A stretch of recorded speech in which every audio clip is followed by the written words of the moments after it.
Merci au dirigeant qui est venu. Vraiment que le Seigneur te bénisse. Et l'ongona dirigeant de Bisso A, vous avez vu le travail. Vraiment, le Seigneur est content. En tout cas, acclamez encore très très fort le Seigneur. Merci. Alors continuons comme ça. Bien aimé, depuis le début de ce mois, nous sommes en train de prêcher sur le livre d'Apocalypse. Un livre merveilleux et qui cache beaucoup de choses, beaucoup de vérités, beaucoup de réalités, beaucoup de choses que nous sommes appelés à vivre aujourd'hui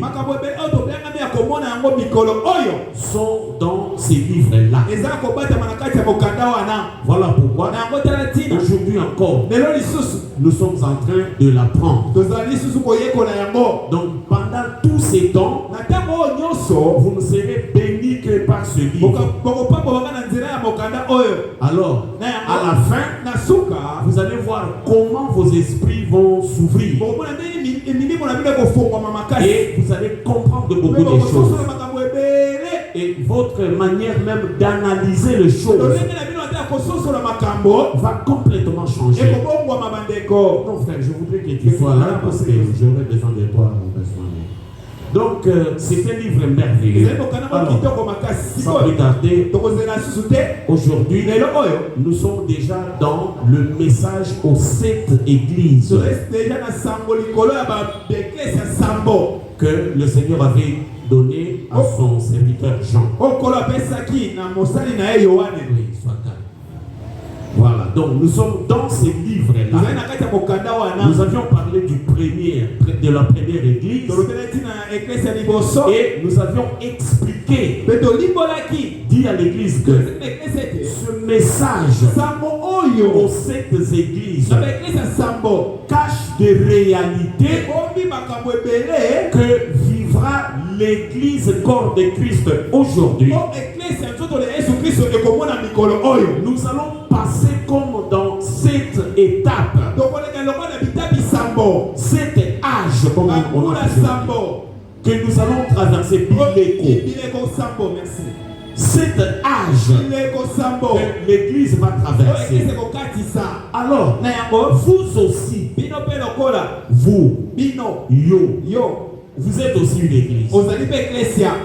Vous aussi, vous traverserez par ces époques-là. Alors, dans la première étape, ce que le diable cherche dans le fidèle, c'est de leur arracher le premier amour. Vous savez, quand vous avez accepté Jésus pour la première fois, la manière dont tu prenais les choses, est-ce que c'est la même manière aujourd'hui? La persévérance que tu avais, la sainteté que tu avais, l'attachement, la vie de prière, la lecture de la Bible, la crainte du péché que tu avais auparavant quand tu avais connu Jésus pour la première fois. Est-ce que tu en as encore aujourd'hui? Dieu veut que chacun de nous puisse garder son premier amour quand tu avais accepté Jésus. À cette époque-là, tu ne connaissais personne dans l'église. Tu ne t'attachais à personne parce que tu ne connais personne. Tu étais comme Adam et Ève dans le jardin d'Éden. Il n'y a pas de papa, pas de maman, pas de famille. Ils étaient seuls, attachés.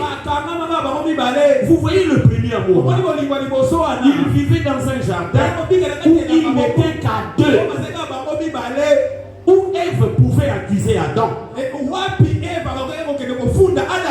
Parce que Adam n'avait pas de parents, n'avait pas de frères. Donc pour Adam, Ève était tout pour lui.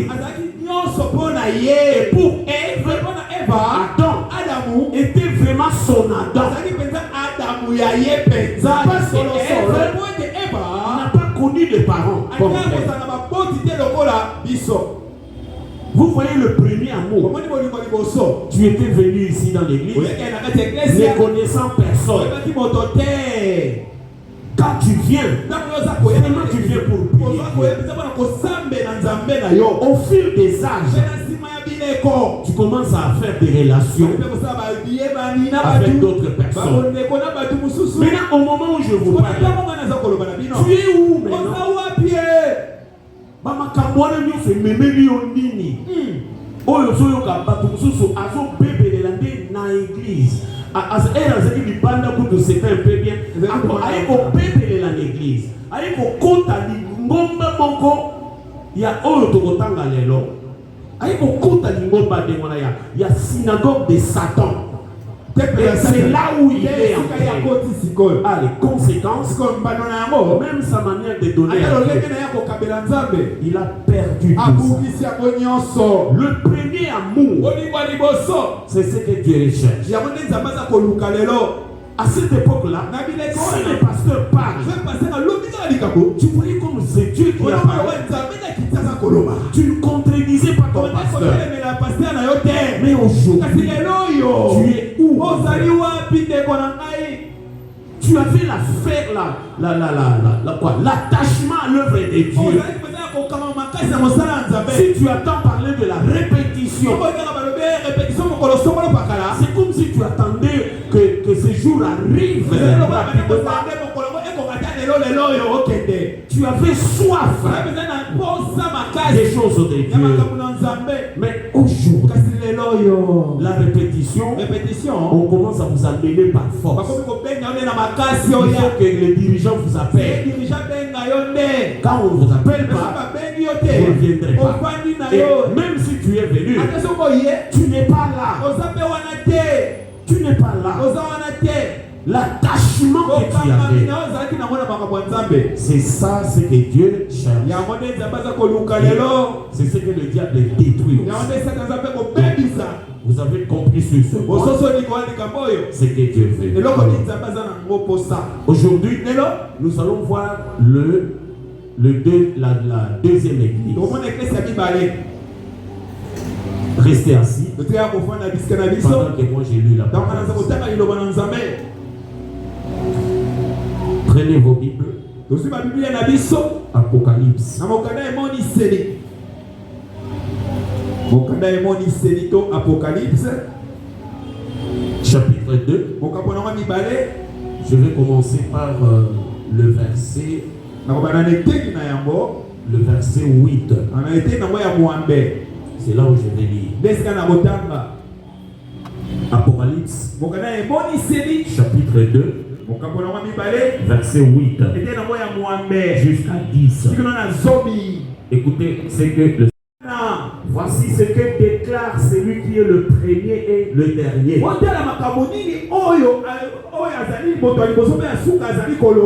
Celui qui était mort et qui est revenu à la vie. La première chose, Jésus se présente à cette église. Chaque manière de Jésus de se présenter à l'église est conséquence à un certain nombre de choses que l'église doit connaître. C'est-à-dire qu'on déjà à l'avance,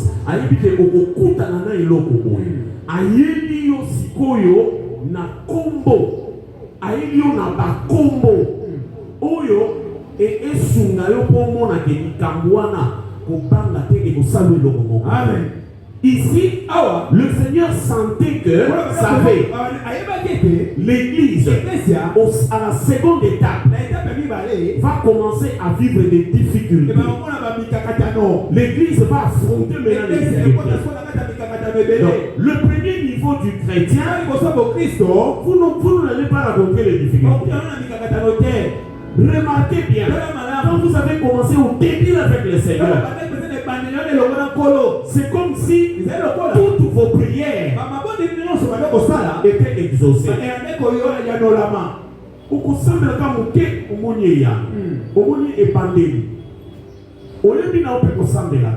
Mais moi, et mon a évolué. L'église a évolué. La deuxième étape, Mundini, on va dire Kutana, na Mikakata. Au fait, Mikakata Noana, ils ont zabéti, ils ont Satan. Parce que dans votre parcours, un enfant de Dieu, il faut que vous rencontriez le diable. Lui vient de l'autre côté. Parce que vous venez aussi de l'autre côté. Ceux qui n'a vie spirituelle là, il faut dire tout. Attention parce que au qui cosa, aux diable est longo. Parce que le diable, s'il t'accompagne, tu ne le rencontreras pas. Comment après, ça ne se fait pas. Si quelqu'un raconte des difficultés, d'abord c'est un signe qui montre que vous vous rencontrez quelque part. Parce qu'à chaque fois que le diable te raconte, il doit t'amener un combat, une difficulté. Vous avez compris ce que c'est. Pourquoi le Seigneur commence à se présenter. Il dit, je suis le premier et le dernier. Ça veut dire ceci. En dehors de moi Dieu, en dehors de moi Jésus-Christ, il n'y a personne. En dehors de Jésus, tu ne seras soutenu par personne. Le soutien de ton père, le soutien de ta mère, le soutien de tes enfants, le soutien de n'importe qui est vide. Le véritable soutien, c'est Jésus de Nazareth. Là, il se montre avec moi. Bien aimé, cherchez le soutien de Jésus.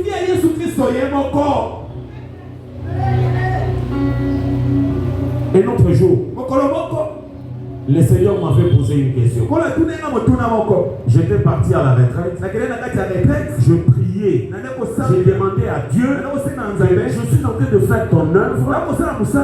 Mais je n'ai pas de soutien. Je n'ai pas de gens qui me soutiennent financièrement pour faire ce travail. Je ne mets pas qu'avec les paniers des offrandes là. Seigneur, pourquoi tu me laisses travailler dans cette condition? Voici la réponse du Seigneur. Veux-tu être soutenu par les hommes ou par Dieu? C'était comme ça que le Seigneur m'a dit. À moi de faire le choix. J'ai dit non, je vais être soutenu par le Seigneur. Il me dit ceci. Si tu veux être soutenu par moi, n'espérez rien sur les soutiens de Dieu. Bien aimé, j'étais troublé là où j'ai dit, mais Seigneur, qu'est-ce que cela signifie? Bien aimé, il y a des gens qui n'ont pas de soutien sur la terre. Mais le ciel, le ciel, le ciel, j'ai dit le ciel, mais le ciel est leur soutien. Le ciel veille sur ces gens-là. Et le ciel leur soutient. Je vous dis ce dimanche que choisissez d'être soutenu par le ciel. Parce que le soutien de l'homme n'est qu'éphémère. Mais le soutien de Jésus est éternel. Et espérez en cela, bien aimé. Ça, je vous dis sincèrement. Il y a beaucoup de gens qui pleurent. Comme moi aussi. Le Seigneur m'a corrigé. Vous voyez? Alors, il se présente. Il dit ensuite, je suis celui qui était mort et qui est revenu à nous. Il dit, je suis celui. Attention, quand le Seigneur vient avec de tels langages, il veut nous dire ceci. Et l'autre mon côté, il y a un miracle nini, oyo eleki kokufa. Ba epe ba sambele yote. Yo moko omilamusi. Il y a un miracle nini ko leke dokwa. Difficulté nini ko lekana kokufa ko sala 3 jours et puis ko lamuka yo moko omilamusi kana nkunda yo moko milamuki. Eloko nini ko lekango. Maladie ni. Pas ni. Vraiment. Situation ni. Il veut nous dire que mes enfants, il n'y a rien qui peut dépasser ma puissance. Je dis à quelqu'un que Jésus est puissant. Ici sur terre, il y a des hommes puissants, il y a des femmes puissantes, il y a des églises puissantes. Mais Jésus, il est tout puissant. Il est au-dessus de toutes ces choses, au-dessus de toutes les puissances. Vous qui croyez en Jésus, vivez cela dans votre cœur. L'église va maintenant entrer dans une phase de difficulté. Elle n'était pas habituée à ça.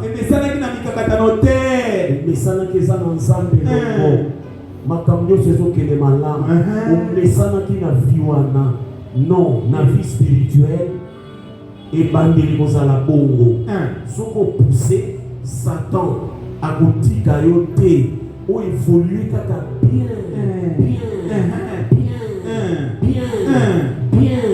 Soko zo sala parcours wana o kende mabe. Amen.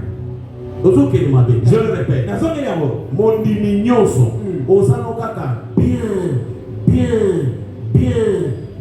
ndeko tunanza le makas. Est-ce que vous avez dans Satan? Parce que tout celui qui a laissé Satan, il est allé dans un autre camp. Il sera combattu par l'autre camp. Le camp va le combattre, bien aimé. Qu'est-ce qui se passe dans ta vie sans combat? Non. Non. Vous voyez l'Apocalypse? Les autres font bandine pelé basa ko se décourager na ko sambela lelo likolo ya mikakata asomona lokola nzamba tikiye asomona lokola asane suna nzambete asomona lokola nzamba boaki parce que aza malade parce que mukumba muketele parce que likambo moko zozu ya noté parce que je vous dis la parole du Seigneur ne nous dit pas ça. Non. C'est pourquoi vous êtes déçus. Parce que vous me créez et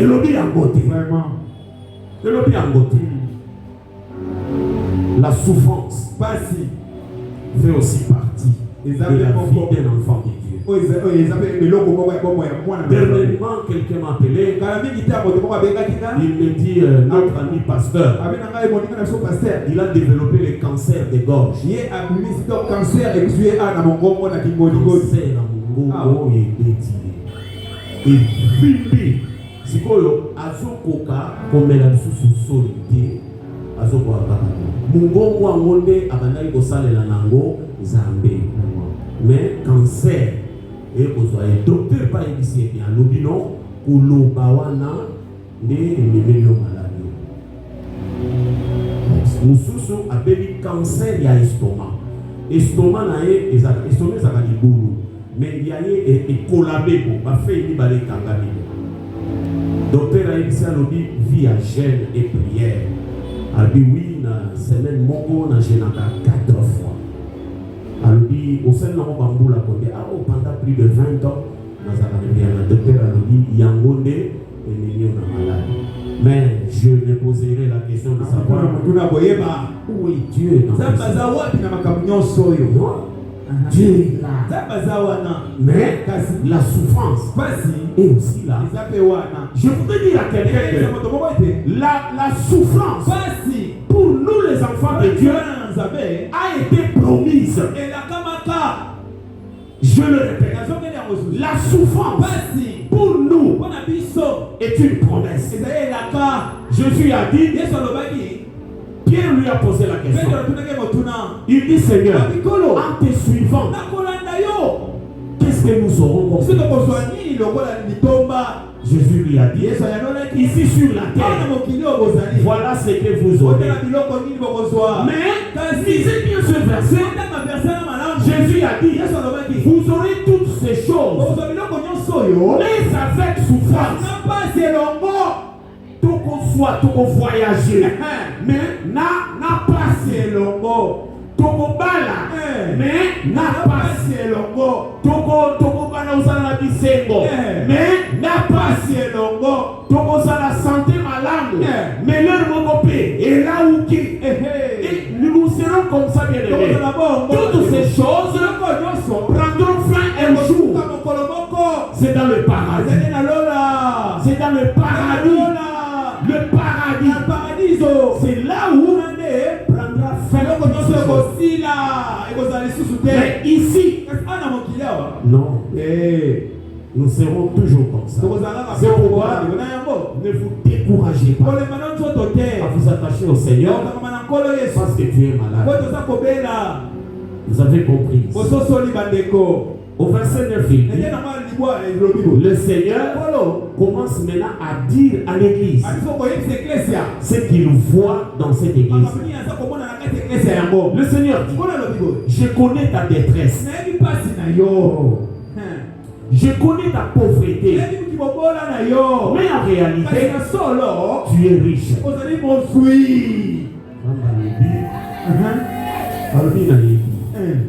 Bien aimé. Bon, on dit l'air n'a pas la kiwa. L'air n'a pas l'hôpital. Nous avons baillé.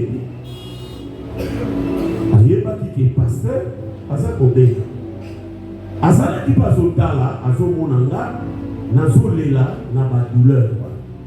À sa qui. Botika, bandalelo, mukanda oyo apocalypse. Et so tel ça so que mundini ya solo. À sa mundinyo. Ezala na passe, ezala na mikakatano, ezala na bisengo, ezala na bosui, akanga mamaka na nzambe. Amen. Oyo nyonso mundini, ozozwa passe, lokola raison, ya kotika nzambe, okenda lifelo. Ezala mutu moko te na lola, na bokonza nzambe na tribunal wana, akopesa yo raison. Parce que la souffrance est une promesse pour nous. Nous aurons les choses, mais avec souffrance. Pourquoi vous excluez la souffrance? Pourquoi?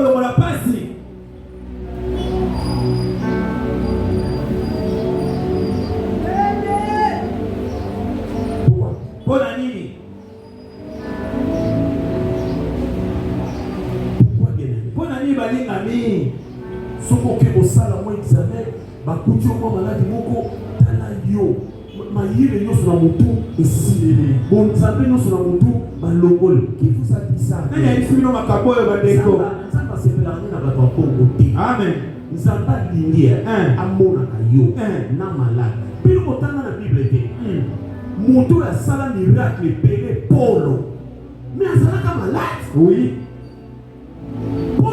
Guérit le genre.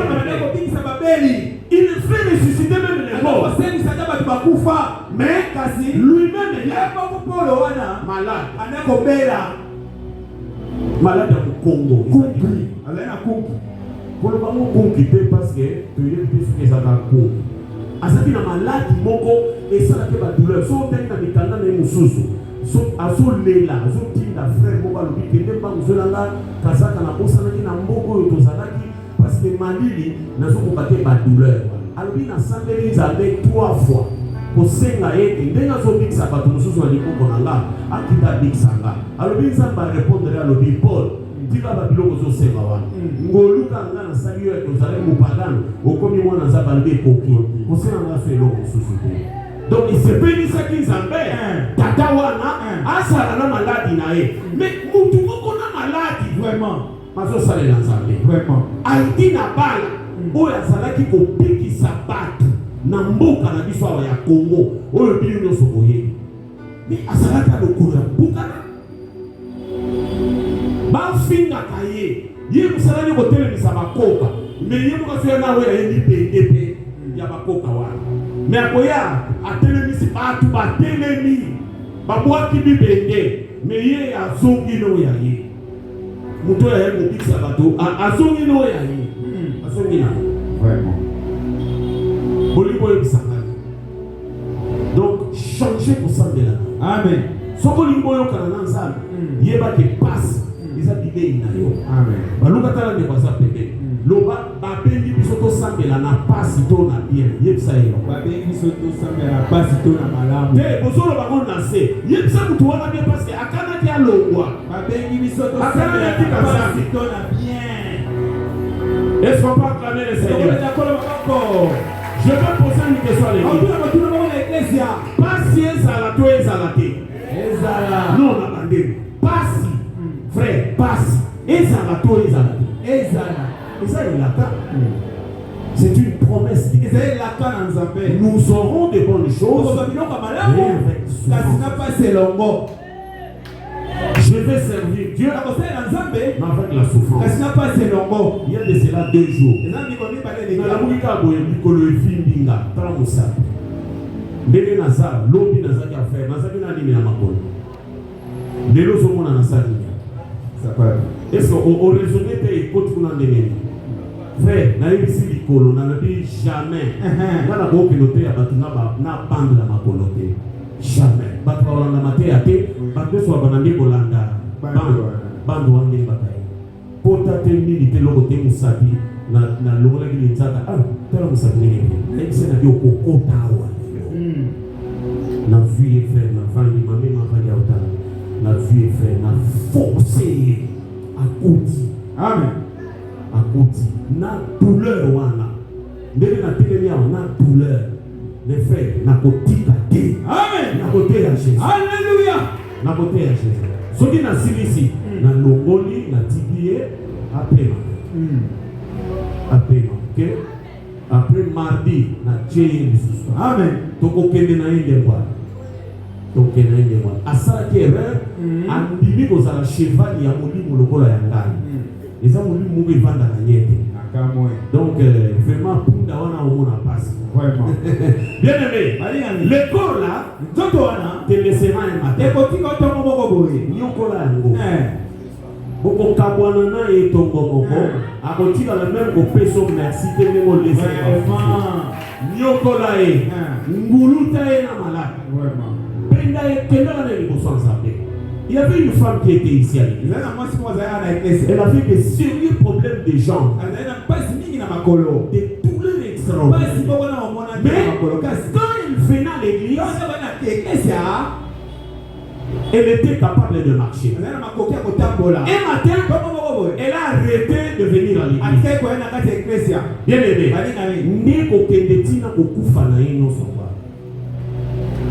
donc j'avais compris que la société dans l'église,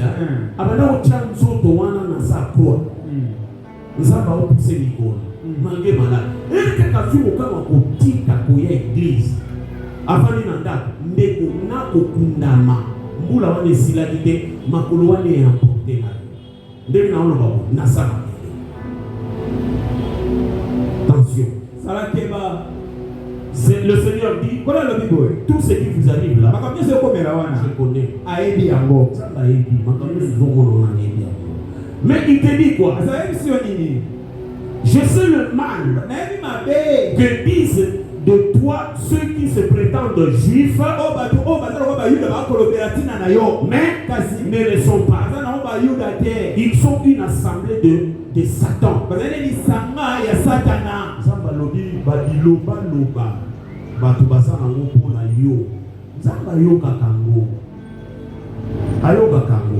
Vous commencez dans la Bible, dans ce cas qui m'a cassé, ça Moïse.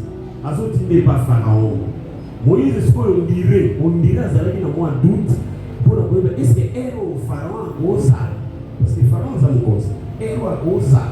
Nzamba ibisa le bitala. Yewana na tikiye, afande libanda na sanjete. Kende kino ibisa. Tabana. Nzamba otinde.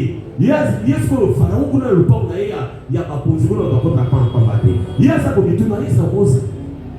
Est-ce que héros Nzamba bitala. Omone na zo bisowa. Na tikiye afande na sanjete. Yewana afande na sanjete. Abi atakele les gars ko ta afande. Vous comprenez? Donc, tout ce qui se passe, Dieu voit ça. Malade, il dit qu'on là dans la fièvre. Nous allons pas au monde. Et ça, les lots au côté, on va au monde. Amen. Dis pas qu'on va parler papa au tikinga pour l'année. Antiquité. Amen. Allié au union so, ils sont les gars. Babiloma, l'union so, batrozo, le bapo na yo. Basa ba fingo na boy. Et à la totale. Ils ont pas le bateau pour la tina. Et ça, tout va fouler au matou. Au yo, comme un grille et abat. Ne vous pas du bon mégo soir. Tout va fouler au matou. Au yo, comme un bilou, comme un palomba, comme un katia. Au yo, mon nom est dit Misakate. Nego. Na imité son au fandoli à Sunaba. Batu basa ma paix en casse. Pour les comme un démon. Batu zo mon très dangereux, plus mal que les. Mais, kasi dans tout ça, Nzambe na yo a au amen. Ayebi na ye. Nzamba yebi ba situation zo traverser. Ba kosa na mbo ba yebi. Tina ndenge passe nyonso zo mona wana. Nzamba yebi pe amona kango. Alors Bible ko banga te makambo biloba lo baba. Amen. Parce que patwana ba lo baba. Baza synagogue, baza synagogue ya Satan. Assemblée de Satan. L'ingomba ya Satan. L'union sur le Vandia. C'est yeba ke bébé na yo. Et ça c'est qu'on appelle assemblée de Satan. L'ingomba ya Satan. Assemblée à Satan et ça banane. Et ça pas l'union sur ba yo. Maintenant curieusement, Jésus a dit ceci. Le premier fidèle de l'assemblée de Satan, ce sont vos propres frères. Voilà. Omoni Yesu alobaki yango albi munguna mutu abikena mutu andaku na ye premier mundimi ya assemblée ya Satan mwana na yo alivraka yo frère na yo alivraka yo mwasi na yo alivraka yo mobali na yo alivraka yo na église nene tofani boye Mundini a liposo ya assemblée de Satan, ya église à Satan. Alors, et ça ka mundini tozana ya. Aso bundisa musala ya nzambe ezo salama. Maintenant ce qu'on mituna lelo, na ndaku na bino, na église na bino, yo za mundini ya wapi? Ya église à Smyrne, to oza mundini oyo bazo pengawa ya temple de Satan, synagogue de Satan, comme Satan, temple de Satan. Dieu où? Dieu où mon frère? Et si tu so télébi, tu vas voir que nzinga na yo. Et ça na ngulu pa moko komo na bango Bible zo benga synagogue de Satan. Synagogue de Satan. Synagogue de Satan. Et ça pembeni na yo. Baluka tala de bosa pembeni. Yebise lo ba synagogue Satan na yamone za la pembeni na yo. Yebisa yo Satan na yamone za la pembeni na yo. Baluka tala lo ba mundini ya liboso mutu andaku na yo. Yebisa ya liboso mutu andaku na yo. Na église à Satan. Na église à Satan. Vous avez compris? Ne sont pas acclamés les Seigneurs. Vous voyez l'importance de ce livre. Alors, qu'est-ce que le Seigneur dit? Ne crains pas ce que tu vas souffrir. Dis ne crains pas. Le Seigneur dit, Je sais ta détresse et ta pauvreté. Détresse, ça. La situation où il peut se passer et puis mon Dieu est comme au péta mon palpite. Mon détresse et ça va s'enrouler à ta peau. Et puis si mon Dieu est salué au passe et puis des deux et pas de au péta détresse. Église ils ont la détresse. Colon nango à ceux qui savent voir le bien. Amen. Église moko batuma lobela ngo mabe na ndema mabe yo kindaka kuna yo kotaka église wana yo zazoba mukolo koyeba frère bazosala bongo banani bato synagogue ya Satana musala na bango ya bwana tout autour ya bato malamu. Et il arrive des fois que toi-même tu te poses la question de savoir mais qu'est-ce que j'ai fait à ça? Tika na ongo ningisaka mutumba yeno banda lelo ke pembeni na yo osana bato ba openga bango synagogue de Satan eza ngulupa ya bato evandela yo malamu balobe mabe balobe eza bato na yo basala kamera baolanda ka vi na yo tika ba kombalanda. Amen. Comprendre bango banda lelo mais toi ton Dieu te dit ne crains pas. On a le bata compangue l'autre côté parce que nous sommes au sungo té. Alors oui compangue l'autre côté parce que on souffrir les sous. Alors oui on a déjà le bata dit katana message ensemble yé compangue té parce que sous ezoya. Alors oui le diable Satan va vous mettre à l'épreuve en jetant plusieurs d'entre vous en prison. Et on vous persécutera pendant 10 jours. Ça va le dire, malgré va passer au besoin monde. Yoga message à dire au bangate parce que nous sommes diable au kanga bamsuka tulabino na la prison et puis va persécuter bino. Yoga. Si Jean va y retourner à ville polo, tina yomoko Jésus. Ozotaka de Satan ande akoya bosala. Si vous yokolo oza wapi. Pourquoi ozotika Satan à sa logo? C'est parce que la souffrance est une promesse du Seigneur. Si tu traverses les eaux, je serai avec toi. Et les fleuves ne te submergeront pas. Si tu marches dans le feu, tu ne te brûleras pas. Et la flamme de feu ne t'embrasera pas. Amen. Le Seigneur a encore dit tu vas souffrir. Amen. Amen. Là, amen, ça ne passe pas. Amen et le bama sous terre. Vrai mundi. Asa mundi yo aleki l'épreuve à souffrance. Épreuve oyo. Les épreuves nous tunions sur les. Et l'eau comme ça bazo zela yo olonga simaya épreuve oyo. Amen. Nazaka na témoignage à mawa. La épreuve. Ils ont des moments dans l'église. N'a évité ce que n'a la tolifé. Ça je ne sais pas. On a évité parce que j'avais du mal de voir un fidèle de l'église. Abeli makasi. Baoule kanaye, bakenaye panganga. J'ai dit bien nganga kisi. Bakenaye kuna nganga sali badikila kila. Malheureusement.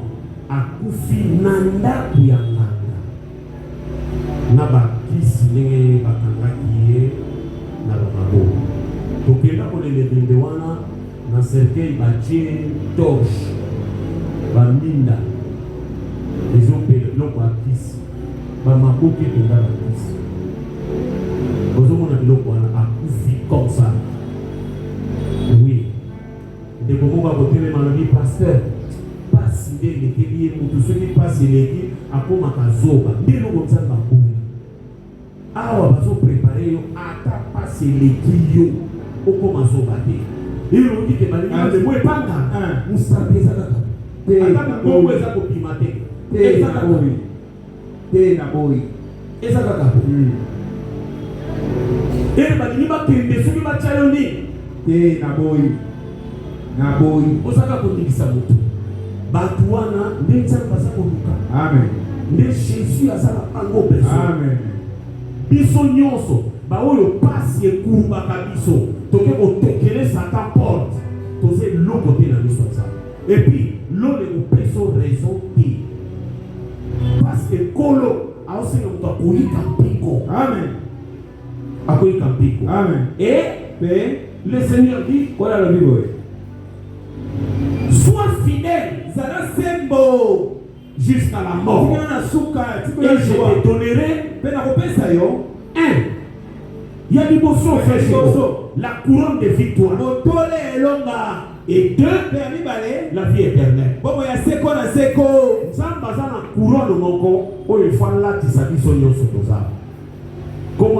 couronne et victoire. Victoire. Amen. Il faut ça Amen. Oh longa kayango. Oh kutan, oso longa. Ndenge na mona na mame sengo. Ndenge azotalanga. Mikakatano à chaque pas fimu ya Satan. Mais azaka. Amen. Bien-aimé, balingani toyika piko. Amen. Bien-aimé, balingani toyika piko. Amen. Parce qu'il y a une couronne que le Seigneur va nous donner. Et cette couronne-là, nous devons soit kako ya lekani na passe. Amen. Kopanga sous passité. Amen. D'ailleurs, je t'informe que passe mususu yelo lisusu. Kopanga moté. Amen. En avant, Jésus est avec nous. Est-ce que vous croyez que Jésus est avec nous? Est-ce qu'on peut acclamer Jésus? Il est avec nous.